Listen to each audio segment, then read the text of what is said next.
Hello friends, this is Jatin Nirmala from Keshav institute Indore. आज हम लोग फर्स्ट लेक्चर है हमारा लॉ का, और आज हम लोग थोड़ा सा लॉ की बातें करने वाले कि लॉ बेसिकली कहाँ से आया, कैसे आया, तो हम लोग थोड़ा सा डिस्कशन कर रहे हैं। आज हमारा टॉपिक है द इंडियन कॉन्ट्रैक्ट एक्ट 1872। तो सबसे पहले बात जो है हमारा जो है द इंडियन कॉन्ट्रैक्ट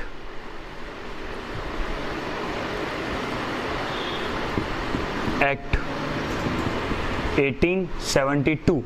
सर ये आया था 1 सितंबर 1872 में आया था। बेसिकली इसे लाने का रीज़न ये था कि क्या होता था, आज से अगर मैं बात करूं 1872 से पहले क्या होता था, जनरली बहुत सारे इश्यूज जो होते थे, इश्यूज क्या क्रिएट होते थे, हम उसके ऊपर डिस्कशन करें ज़रा सा कि जनरली क्या हुआ, समझ लो एक इंसान है, अपन लोग एक छोटा सा एग्जांपल लेते हैं। आर के मतलब रणवीर कपूर ने शाहरुख खान के साथ बिजनेस किया। एसके ने भी मतलब शाहिद कपूर ने भी शाहरुख खान के साथ बिजनेस किया, ठीक है। अब दोनों ही केस में क्या हुआ, शाहरुख खान पैसा लेके भाग गया। ठीक है भैया, कोई बात नहीं, शाहरुख खान भी भाग सकता है, अपन सिर्फ एक अजम्पशन ले रहे, शाहरुख खान वो शाहरुख खान नहीं है, डोंट वरी अबाउट दैट। तो शाहरुख खान क्या किया, उसने चोरी करी, थीफ, स्टोलन, जो लेना है ले लेना। दोनों ही केस में शाहरुख खान ने चोरी करी है। शाहरुख खान जो भी था इन लोगों का गुड्स भी ले लिया। अपन मान लेते हैं एक हल्का सा छोटा सा एग्जांपल अजम्पशन ले लेते हैं कि रणवीर कपूर से ने शाहरुख खान ने क्या किया, दोनों से DSLR लिया। अब उस जमाने में DSLR तो होते नहीं थे, पर हम अजम्पशन ले सकते हैं। दोनों ने, शाहरुख खान ने 1-1 लाख रुपए वाले DSLR लिए। अब हुआ ये कि रणवीर कपूर के केस में भी उसमें 1 लाख रुपए का DSLR लेके भाग गया।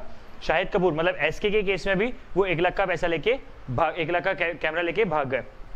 अब दोनों ही केस में जब पता हुआ, जब दोनों केस जजमेंट पे गए, तो इस केस में क्या हुआ, शाहरुख खान को 2 साल की जेल हुई, 2 इयर्स उन्हें जेल में रखा गया। और इस केस में उन्हें बोला कि भैया आप फ्री हो, आपके ऊपर कोई केस नहीं होगा। अब ऐसा तो चीटिंग है ना, सेम केस है, सेम टाइम पीरियड, सब कुछ सेम है, और एक केस में शाहरुख खान बाइज्जत बरी हो गए हैं और एक केस में शाहरुख खान को 2 साल की जेल हो गई है। अब ऐसा ही एक्चुअली हुआ करता था, बायस्ड जो होते थे, एक्चुअली क्या होता था, ये गलत नहीं है, दोनों के जो जजेस हैं वो अलग अलग हैं। अब क्या होता था, पहले ही जमाने में होता था कि जो भी जज का डिसीजन होगा, जो जज की इच्छा होगी वो फैसला होगा। अब कहीं ना कहीं जो जज की फैसला होगी ये होना तो एक गलत कानून था। ये सोचा इंडियंस ने, इंडियंस मतलब ये जो कॉन्ट्रैक्ट बना वो इंडियंस ने नहीं बनाया, कॉर्ले वगैरह 2 लोग थे, कॉर्ले रॉबर्ट शायद, उन लोगों ने मिलकर ये कॉन्ट्रैक्ट बनाया गया है, कॉन्ट्रैक्ट एक्ट उन्होंने बनाया है। 1872 को ये लॉन्च हुआ था। बेसिकली हुआ ये था कि उससे पहले जो भी स्थितियां थी, जो अपनी सिचुएशंस थी, कभी किसके केस में क्या डिसीजन आ रहा है, कभी किसी के केस में क्या डिसीजन आ रहा है, ये एक बहुत ज़्यादा प्रॉब्लम थी, कन्फ्लिक्ट था। क्योंकि अब मैं आपको एक चीज़ पहले क्लियर कर दूं, आज भी यूके में यही होता है, there is no written law in UK. तो हमारे देश में हमने हमेशा रिटन लॉ प्रेफर किया। तो ये इन सब चीज़ों से दूर होने के लिए बनाया गया द इंडियन कॉन्ट्रैक्ट एक्ट, जो कि आया था 1 सितंबर 1872 में। अब यहाँ पे कुछ इंपॉर्टेंट चीज़ें जो हमारे पॉइंट ऑफ व्यू से हमें समझनी है, हम लोग उस पर आ जाते हैं। कुछ टर्मोलॉजी है, टर्मोलॉजी कौन कौन सी है, वॉइड, वॉइडेबल, इलीगल और एनफोर्सेबल, अनएनफोर्सेबल, इस तरह की कुछ टर्मोलॉजी है जिसे समझना सबसे इंपॉर्टेंट है। बिकॉज बिना अगर अपनी टर्मोलॉजी नहीं समझी है तो आप लोग आगे बढ़ ही नहीं पाएंगे। क्योंकि हर जगह, भले मैं IPCC, CPT, फाइनल या कोई भी लेवल बात कर लूँ यार, CS हो, कुछ भी हो, कहीं भी हो, लॉ आया मतलब ये कुछ 5-6 वर्ड आप लोगों को समझ में आने चाहिए। तो चलिए हम लोग उसके ऊपर डिस्कशन शुरू करते हैं। चलिए हम लोग उस चीज़ों को शुरू करते हैं। पहली चीज़, पहला आया वैलिड, सेकंड आया वॉइड, थर्ड आया वॉइडेबल, फोर्थ आया एनफोर्सिएबल, फिफ्थ आया अनएनफोर्सिएबल, और हम लोग मान लेते हैं लीगल, इलीगल भी हम लोग बात कर लेंगे। कुछ लोगों को या कुछ जगहों पर कुछ कोचिंग्स या कुछ भी बोल सकते हैं हम लोग, समझाया जाता है कि अनएनफोर्सेबल और लीगल एक ही बात है। तो यहाँ पे हम लोग समझेंगे कि अनएनफोर्सेबल, लीगल क्या क्या डिफरेंस है। हम लोग शुरू से चलिए हम लोग शुरू करते हैं हमारे वॉइड, वॉइडेबल के साथ। तो बेसिकली क्या हुआ, सबसे पहले हम लोग ले रहे हैं वैलिड। वैलिड में हम लोग मानते हैं कि हमारा जो SK और RK के बीच में वो चल रहा है, ट्रांजेक्शन्स हो रहे हैं, SK और RK के बीच में ट्रांजेक्शन हो रहे हैं। SK ने 1000 kg गुड्स RK को भेजा है 50,000 रुपये में, मैंने सिर्फ इतनी सी बात करी है, एसके ने 1000 kg गुड्स आरके को भेजा है 50 रुपए में। मैंने कहीं भी नहीं कहा कि किसी को इशू है, ना आरके को उससे कोई इशू है ना एसके, मतलब ना शाहिद कपूर ना रणवीर कपूर, दोनों को एक दूसरे से कोई इशू नहीं है। दोनों को कॉन्ट्रैक्ट चालू रखना है, दोनों का कॉन्ट्रैक्ट चालू है।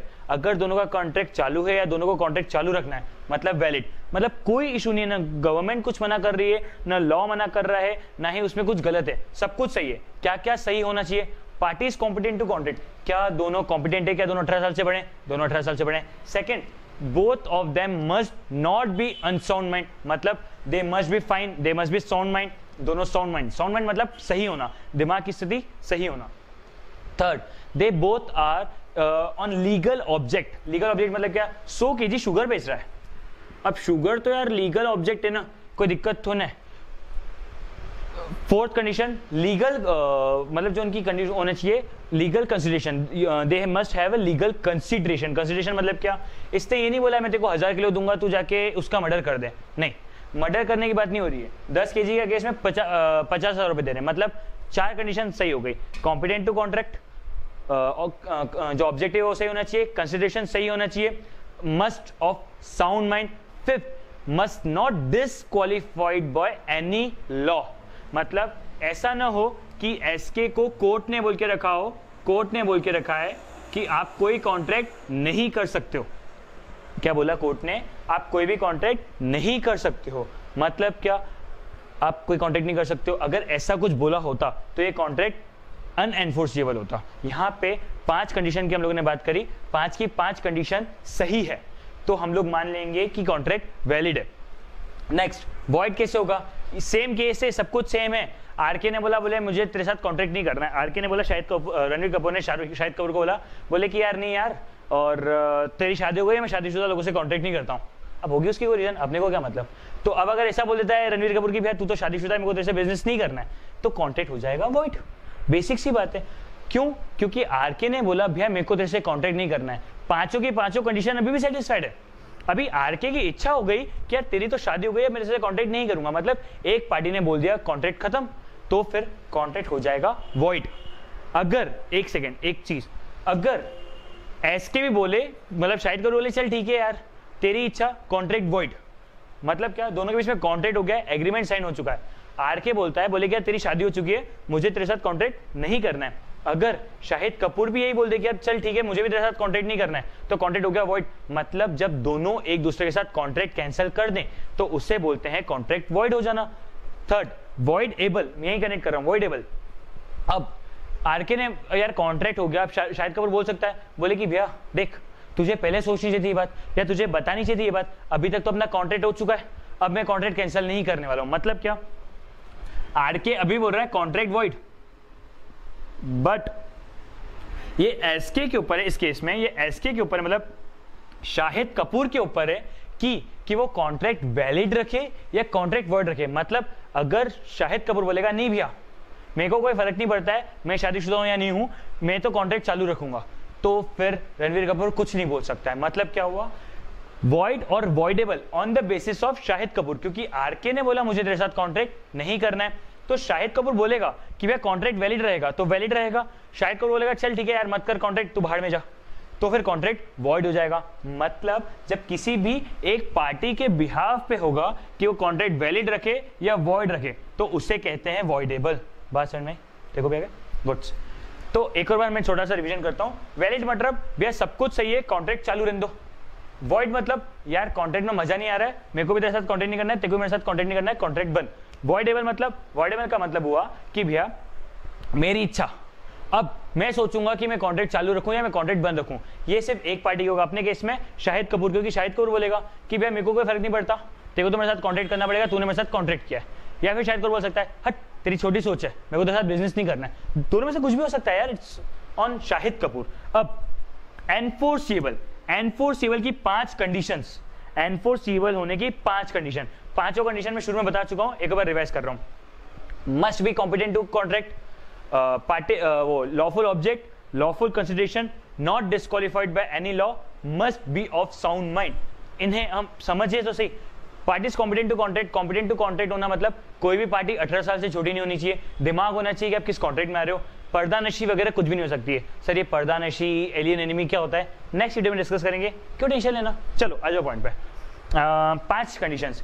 कॉम्पिटेंट टू कॉन्ट्रैक्ट मतलब 18 साल से छोटा नहीं होना चाहिए, पर्दा नशी मूवमेंट नहीं होनी चाहिए, एलियन एनिमी नहीं होनी चाहिए। अभी मैं सिर्फ जो बोल रहा हूँ लिख लो, हम लोग इसे डिस्कशन करने वाले हैं बाद में। नेक्स्ट, लॉफुल ऑब्जेक्ट मतलब क्या भैया, हम लोग यहाँ पे क्या की बात कर रहे हैं, शुगर ऑब्जेक्ट जो है सही है चलेगा। लॉफुल कंसिडरेशन मतलब क्या शुगर के बदले में तुम किसी का मर्डर तो नहीं कर रहे हो, क्या शुगर के बदले में तुम ड्रग्स तो नहीं ले रहे हो, क्या शुगर के बदले में तुम AK-47 तो नहीं कर रहे हो, ऐसी कुछ चीजें। मतलब आपका कंसिडरेशन क्या होता है। सर कंसिडरेशन क्या होता है, डिस्कशन हो चुका है। कंसिडरेशन का शॉर्ट बता रहा हूँ, something in exchange of something. मतलब मैं आपको कुछ दूंगा, आप मुझे कुछ दोगे, मैं आपको शुगर दूंगा, मुझे 50,000 रुपए दोगे। 3, competent to contract, lawful object, lawful consideration, must be of sound mind.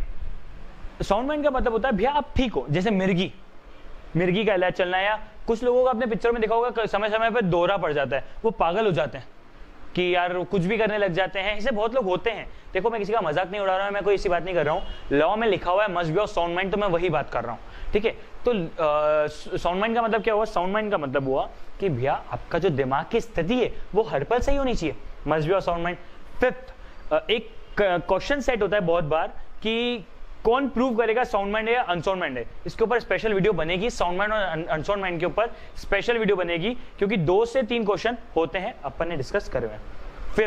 5th है must not B disqualified by any law. Sir एक और बात, must not B disqualified by any law. Sir मतलब क्या हुआ, मतलब ये हुआ कि कोई भी लॉ, मतलब किसी भी कोर्ट ने या किसी भी जुरिस्डिक्शन जो होते हैं जजमेंट या जुरिस्डिक्शन पर्सन, उन्होंने ये ना बोला हो कि आप किसी कॉन्ट्रैक्ट में नहीं आ सकते हो। सर ऐसा क्यों होगा, ऐसा तब होगा जब बंदा इंसॉल्वेंट हो जाए, क्योंकि जब भी कोई पर्सन इंसॉल्वेंट होता है उसके सारे कॉन्ट्रैक्ट बंद हो जाते हैं। या फिर जस्ट फॉर एन एग्जांपल अपना वो दाऊद इब्राहिम के साथ कोई भी कॉन्ट्रैक्ट इंडियन सिटीजन ने किया होगा तो वो हमेशा वॉइड होगा, क्योंकि कोर्ट ने उसे गलत ठहराया है।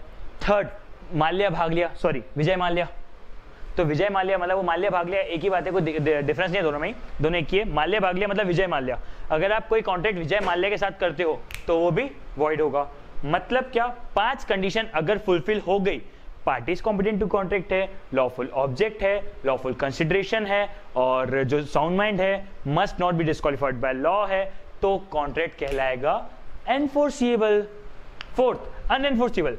5 में से कोई एक भी कंडीशन पूरी नहीं हुई तो 5 में से कोई एक भी, मैं जोर दे रहा हूं मतलब इंपॉर्टेंट है, 5 में से कोई एक भी कंडीशन जो है सेटिस्फाइड नहीं हुई तो अनएनफोर्सिबल। मतलब 18 साल से छोटे बच्चे के साथ कॉन्ट्रैक्ट कर रहे हो, भैया हटाओ, अनएनफोर्सिबल है।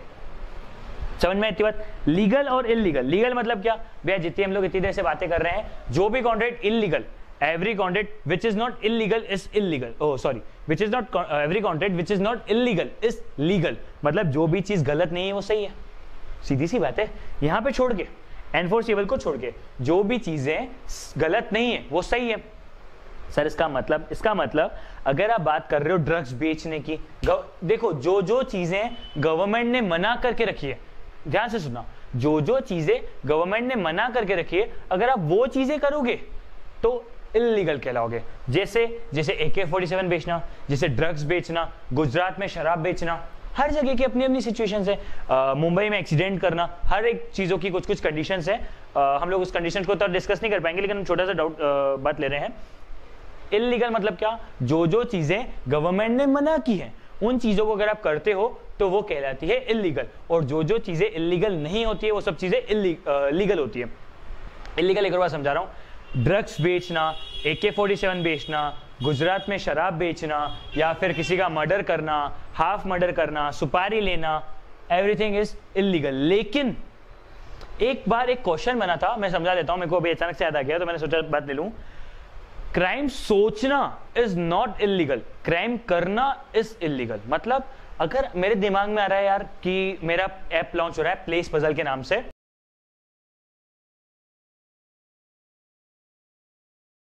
तो everyone need sponsorship for that, even I need it. तो मैंने क्या सोचा, जिसके लिए मैंने लोगों को कहा था कि मुझे आप लोगों की हेल्प चाहिए। अब देखो मैं समझा रहा हूं जो चीज वो समझना। मेरा ऐप लॉन्च हुआ प्लेस पजल। अब मैंने सोचा, ठीक है ध्यान सुनना, मैंने सोचा कि मैं जाके RBI में डाका डाल देता हूं। पॉसिबल ही नहीं है, बट फिर भी हम लोग डिस्कशन करते हैं।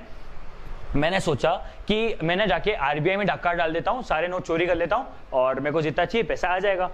क्या पुलिस मुझे पकड़ सकती है? नहीं, क्योंकि क्या मैं आरबीआई में गया, क्या मैंने डाका डाला? नहीं, मैंने सोचा ना। सोच तो आप कुछ भी सकते हो यार, किसी की सोच पे कोई पकड़ नहीं है। इंसान को एक दिन में 60,000 से ज्यादा सपने आते हैं, थॉट्स आते हैं, तो यार किसी के थॉट्स को नहीं रोक सकते आप।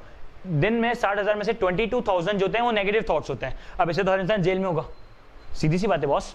तो क्या है, आपको क्राइम सोचना इज नॉट क्राइम, क्राइम करना इज क्राइम। ठीक है, तो यहीं की बात को हम ये रोकते हैं। आज होप्स आप लोगों को जितने जितने प्रॉब्लम्स होगी वो सब सॉल्व हुई होंगी जी। क्या बोल रहा है? लीगल, जो इलीगल नहीं वो लीगल है। डाउट आया तो मैं एक बार कंसिडर कर लेता हूँ। लीगल का मतलब क्या होता है? जो जो इलीगल नहीं है वो सब लीगल है। मतलब अगर आप AK-47 जो भी चीजें गवर्नमेंट ने बैन नहीं की हुई है, अगर आप भी वो नहीं कर रहे हो, मतलब आप लीगल काम कर रहे हो। सर इसे शॉर्ट में क्या बोलें? जो जो चीजों की गवर्नमेंट ने बोला आप कर सकते हो, अगर आप वो काम कर रहे हो तो लीगल है। जो जो चीजों का काम गवर्नमेंट ने बोला आप कर सकते हो, अगर आप वही कर रहे हो तो आप लीगल काम कर रहे हो। गेम खत्म। बाकी की बात हम लोग करते रहेंगे। लॉ के अगर सेशन में मजा आया तो जल्दी से कमेंट करके मुझे बताओ, क्योंकि ये मेरा फर्स्ट लॉ का सेशन है।